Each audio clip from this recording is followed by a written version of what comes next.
CNBC TV 18, celebrating 15 years of leadership.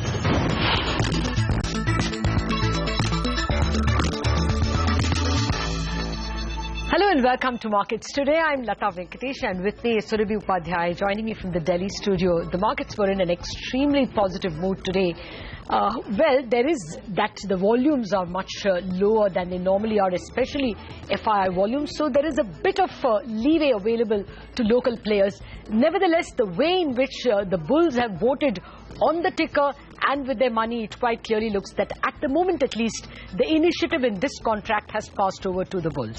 Hi, Surabhi. Hi, Lata. What a graph. It looks like an absolute stunner when it came to that last 1 hour. Major boost coming through. All right, let's run through the top stories right now. Cheerful start to the Christmas week. Market surge over 1% in late afternoon trade with the Nifty closing above 8,300. The Sensex hits 27,700. The rally has been quite broad-based with FMCG, power and auto stocks seeing maximum buying. Midcaps have a good day of trade as well, with the Midcap Index up 0.8%. Videocon gains 4% as the company raises over $45 million through a GDR placement. Tire stocks, however, lose some strength between 1 and 6% on reports that the companies have agreed to buy local rubber at prices almost 25% higher than international average prices, merely to support Kerala farmers. Power stocks were the toast of the day. BHEL was up because of an order win. JSPL on some fundraising. NTPC, Reliance Infra and Suzlon also participated in the rally. Well, here are the experts that we have lined up on the show for you tonight. Market perspective from Sandeep Bhatia. Satish Chandra of NHAI, the chairman, the member finance, will talk about the government's road plans for FY15. Sudarshan Sukhani, as always, will join in to talk about the technicals. We will also get you some global opinion on India. All right, before we get to all that opinion, let's straight away move to the day's trading action. The bulls came to life in the last hour of trade as the Christmas week is off to a flying start. Anuj Singhal is here with the day's market highlights. Anuj? Well, they say Santa Claus does not disappoint bulls, and that proved to be right today with the big Santa Claus rally that we had at the start of the week, with the Sensex gaining over 300 points and the Nifty easily and effortlessly reclaiming the 8,300 mark. Commodities and banks led the up move, and volumes were low today because FIIs were absent, being year-end, and retail traders really had a field day. In terms of individual stocks, HDFC Bank, ICICI Bank, these three stocks really accounted for lion's share of markets up move today. Commodities had a good day as well, so Jindal Steel, NMDC, Cairn, Coal India, ONGC, all these stocks did well. And then you had a lot of big mid-cap stunners as well, stocks like BF Utilities, Mastech, Suzlon, IVRCL, India Cement. So it was a retail-specific day. So 8,300 is here now, 2 days to go for expiry, and really the power of short covering can further propel this market now. Fair point, Anuj. Well, you know, some of the stocks that showed a lot of gain today are perhaps of slightly dubious reasons. I mean, we saw Surya Roshni rise about 8%, largely because it just makes LED bulbs not reason enough for such a big jump today. As well, you had stocks like Suzlon rising about 8.25%. Again, there was an order which its subsidiary Sevion has won, but even then, 8.25% is quite a tall ask. Most of the jewelry companies like Gitanjali Gems have been running up. To be fair, they got badgered a goodish bit, but merely because the expected controls on imports did not come in is not reason enough for these stocks to run up so much. So quite clearly, today's rally had perhaps some extras to it, but then I guess these year-end liberties are allowed, aren't they, Surabhi? Absolutely. So that's how it played out. Lots of specific action, of course, in the mid-cap market, as Lata's been pointing out. Let's now move to some market opinion. Sandeep Bhatia, Executive Director and Head of Sales at Kotak Institutional Equities, expects fresh highs in the market before the budget. Fresh highs can happen around the budget. Maybe most likely it will happen before the budget and after the budget, because the market always runs ahead of itself and continues to build expectations to an extent at which finally not all these expectations eventually come through immediately. Only when we see state governments getting more assured that there is no big decline, especially even Octroi is supposed to be clubbed in. So if we see that also, the local bodies, the municipal bodies also get their share of taxes, only then will tax rates start falling. That will probably be after the second year. So the first couple of years is just simplification, and actually I would think therefore the entire economy benefits. If at all is there's any sector that benefits, potentially it is the car sector. In the budget, what one needs to see is a clear roadmap of how the entire economic cycle, whether coming from the government side or whether coming from further liberalization in foreign direct investment, can kickstart the investment cycle. I think that is the only thing that I would fundamentally expect from the budget. Other than that, it is all in the realm of legislative changes. And once we see the upper house, Rajya Sabha, also reflect the majority of the NDA, then I think legislative changes would be much faster. So that would be a 2-year time. All right, so that's a lot of hopes pinned on legislative activity. For now, let's move over to the futures and options space. Go across to Nigel D'Souza for the day's action. Nigel.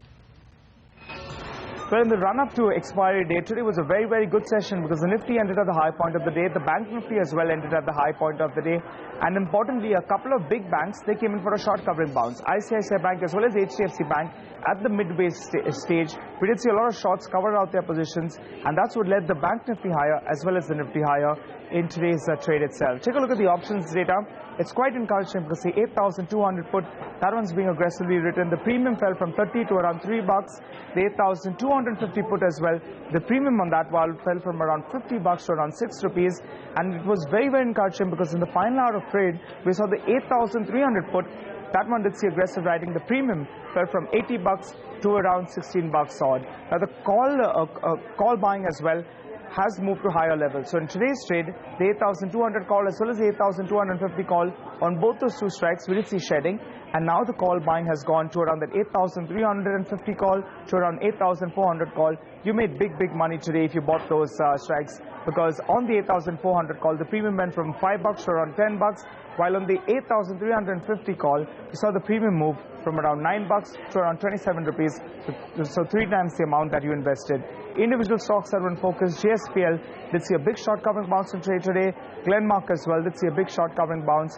And take a look at Petronet LNG. That stock, in fact, did see big buying in today's trade, while SKS Micro as well did see big buying in today's trade. One of those outperformers in the recent months has been TVS Motors. That stock, in fact, did see unwinding pressure in today's trade. All right, Nigel, thank you so much for that. Let's now move on to some stock-specific news.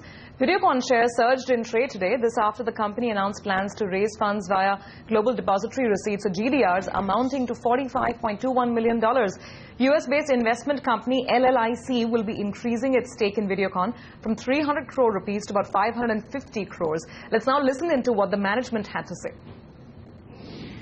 LLC is very jubilant on Videocon's future. Previously, they have made around 300 crore rupees. For future investment also, they will be making like this only by the method of GDR, or GDR is the only method by which they can invest in the company and become our long-term partner.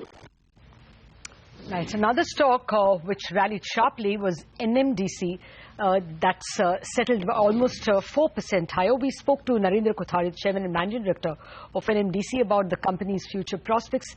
He said that he wouldn't see a further fall in the prices of iron ore, and as well he expects domestic prices to continue to withstand global pressures. He said the company's growth will continue to be demand driven. Let's listen in. Our NMDC price mostly depend upon the domestic consumption requirement. Our prices from last 6 months more or less same, only the last month we have corrected little bit price in the lumps, and I hope the same price will continue. The quality of iron ore of the NMDC is much better than anybody else, so that we are maintaining a little premium, and still my prices at West Coast, particularly the Vizag, are less than international landed price.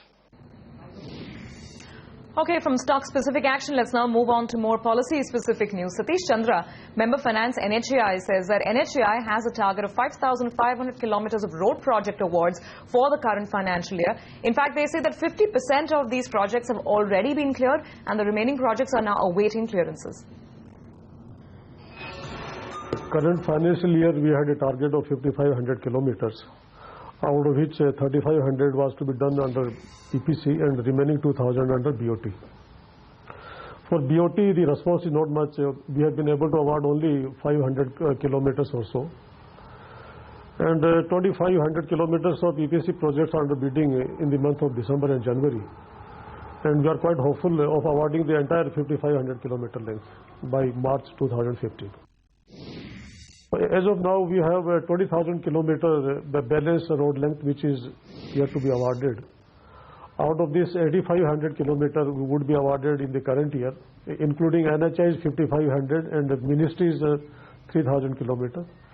And next year, remaining length of 12,000 kilometers would be awarded in 15-16.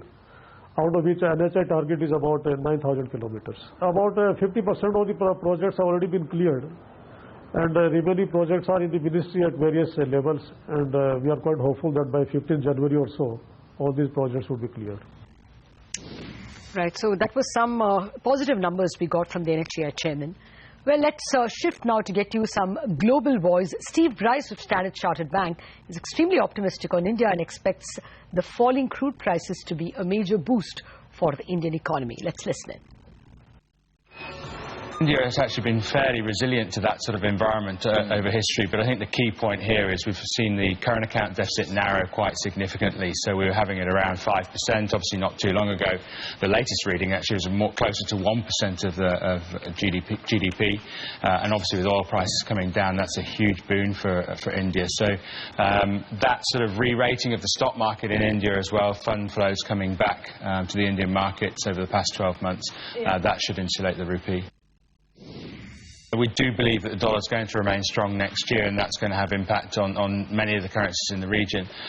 We just believe that the Indian rupee is probably going to be a bit more sheltered now. The past 2 or 3 weeks have suggested maybe we could be wrong on that, of course, but our overall picture is that that was a move to a more broader risk-off environment. But at the end of the day, lower oil prices are really positive for the global economy, but particularly for India. All right, time for a break now, but coming up on the other side, Sudarshan Sakhani joining in with a technical chat, and we'll also get you some trading ideas.